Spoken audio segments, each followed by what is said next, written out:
Bismillahirrahmanirrahim. Assalamualaikum warahmatullahi wabarakatuh. Salam sejahtera bagi seluruh alam. Ada dua nama Allah yang begitu dekat di telinga kaum muslimin. Ada dua nama Allah yang begitu lekat di lisan kaum mukminin. Ada dua nama Allah yang tertera dalam lafal basmalah. Ada dua nama Allah yang menjadi bagian surat Al-Fatihah. Ada dua nama Allah yang begitu indah. Dua nama itu adalah Ar-Rahman dan Ar-Rahim. Namun sebelum kita lanjutkan pembahasan ini, jangan lupa dukung channel ini dengan cara like, komen, dan subscribe, serta tekan tombol lonceng notifikasi agar channel ini selalu berkembang. Terima kasih. Ar-Rahman yang memiliki rahmat yang luas meliputi seluruh makhluknya.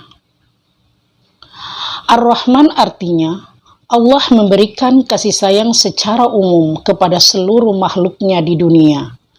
Sedangkan Ar-Rahim artinya Allah memberikan kasih sayang secara khusus kepada orang-orang yang beriman saja. Di akhirat kelak, Allah akan mengkhususkan rahmat, keutamaan, dan kebaikan darinya. Allah juga akan memuliakan mereka dengan ampunan dan penghapusan dosa. Saking luasnya segenap karunia itu, sampai-sampai lisan tak mampu menceritakannya, dan pikiran tak mampu membayangkannya. Hanya karena kepada Allah lah kita memohon, agar dengan rahmatnya kita termasuk dalam golongan orang-orang yang soleh. Semoga Allah juga mencurahkan kasih sayang kepada kita semua, sebagaimana yang Dia limpahkan kepada hamba-hambanya yang beriman. Sungguh Allah Subhanahu wa Ta'ala Maha Mulia lagi Maha Agung. Rahmatnya begitu luas, tak terbatas. Ada orang yang melakukan kesalahan kemudian menyesal setelah mendapat siksa. Lalu ia mengecam dirinya sendiri. Maka malaikat berkata dari jauh bahwa mereka bukan orang yang bersahabat dengan malaikat. Kebencian Allah karena keimanan mereka lebih besar daripada kebencian mereka sendiri. Allah sebenarnya sangat sayang kepada manusia. Namun karena manusia kafir, Allah tidak senang terhadap sikap itu.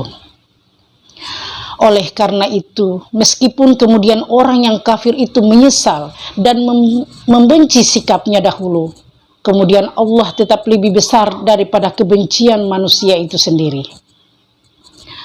Sungguh kebencian Allah Subhanahu wa Ta'ala kepada mereka lebih besar daripada kebencian mereka kepada diri mereka sendiri.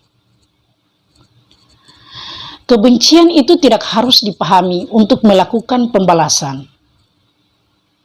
Sebenarnya ingin menggambarkan Allah terlalu sayang terhadap manusia. Sikap manusia yang salah itu menjadikan Allah menyatakan bahwa Allah lebih dulu menyesal dan membenci manusia. Merasa menyesal atas segala kesalahannya. Itu karena Allah sayang akan umatnya. Allah Ta'ala tidak senang melihat umatnya tersesat. Cinta Allah itu adalah cinta yang tidak terbatas. Hakikat dan besarnya tidak bisa dipersamakan dengan kasih sayang siapapun. Allah Subhanahu wa Ta'ala berfirman, rahmat kasih sayangku meliputi segala sesuatu. Secara fitrah, setiap manusia membutuhkan teladan yang bisa dijadikan rujukan. Untuk memenuhi kebutuhan itulah Allah mengutus para rasul, dan tidaklah kami mengutus para rasul itu melainkan untuk memberi kabar gembira dan memberi peringatan. Barang siapa yang beriman dan mengadakan perbaikan, maka tak ada kekhawatiran terhadap mereka, dan tidak pula mereka bersedih hati. Alam semesta tanpa maksud. Dia menjadikan semua yang ada di bumi dan di langit untuk memenuhi kebutuhan manusia. Difirmankan, dialah Allah yang menjadikan segala yang ada di bumi untuk kamu. Kemudian dia menuju ke langit. Lalu dia menyempurnakannya menjadi 7 langit. Dan dia maha mengetahui segala sesuatu. Seluruh potensi yang ada di dalam dan di permukaan bumi dihamparkan untuk diambil manfaatnya oleh manusia.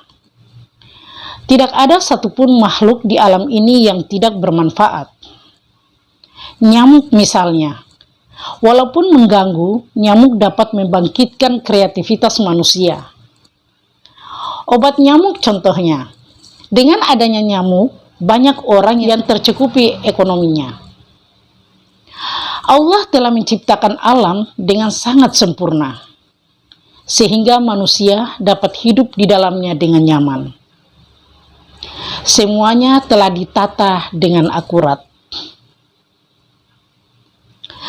Perjalanan siang dan malam, rantai makanan antara makhluk hidup sampai pada lingkungan tempat ia hidup, semuanya telah diatur dengan hukumnya.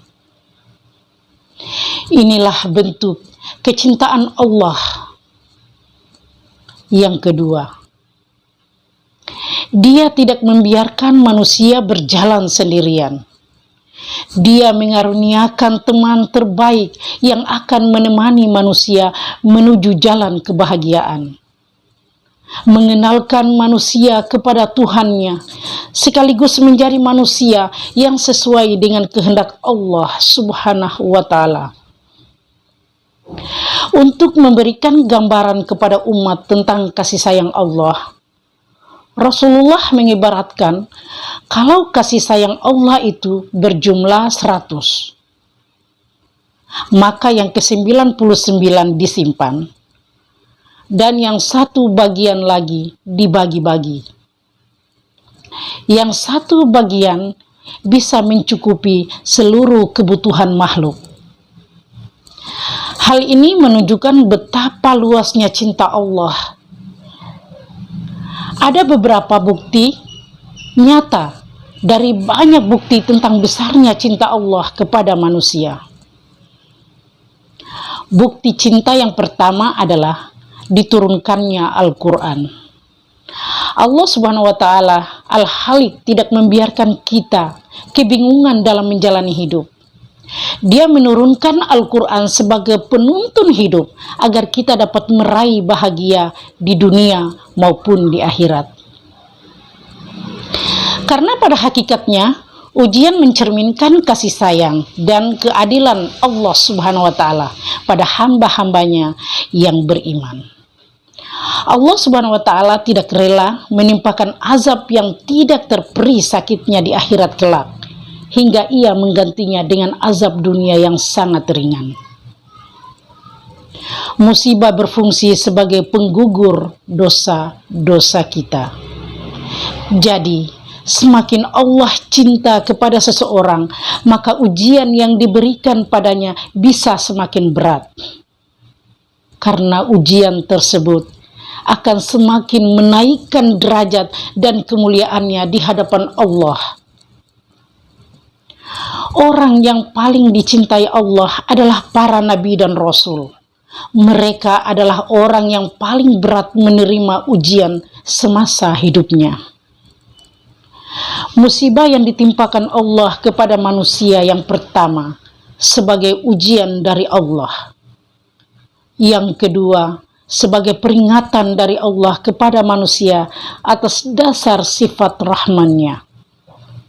Kalau ia menemui kematian dalam musibah tersebut, maka ia mati dalam keadaan yang tidak diridhoi oleh Allah Subhanahu wa taala. Musibah biasanya sesuatu yang menyakitkan, namun dilihat sebagai ujian. Sekian, semoga bermanfaat. Terima kasih. Wassalamualaikum warahmatullahi wabarakatuh.